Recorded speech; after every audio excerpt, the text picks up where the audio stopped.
Ramazan bereketiyle geldi. Elhamdülillah bereketiyle de bitiyor. 2 güne kadar yoğun olacağız.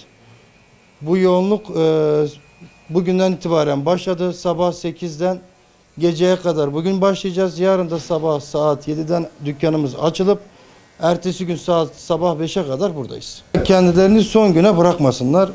Çünkü son günde izdiham oluyor, yoğunluk oluyor, tartışmalar oluyor. Hani daha erken gelseler, bir hafta öncesinden gelseler daha iyi olur.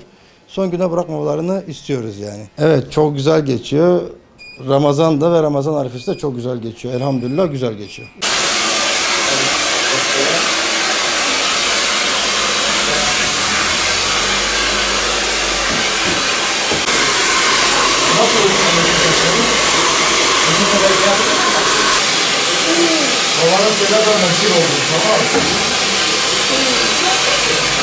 Ramazan'ı hayırlısıyla uğurluyoruz. İşte bayramın tatlı telaşıyla çalışıyoruz. Yorucu ama zevkli.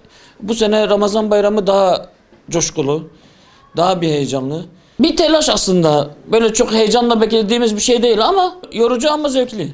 Müşteriler son güne kaldıkları zaman hem biz zor durumda kalıyoruz hem kendileri iyi bir hizmet alamıyor. 8'den önce gelip kısmetse ertesi sabaha göreceğiz.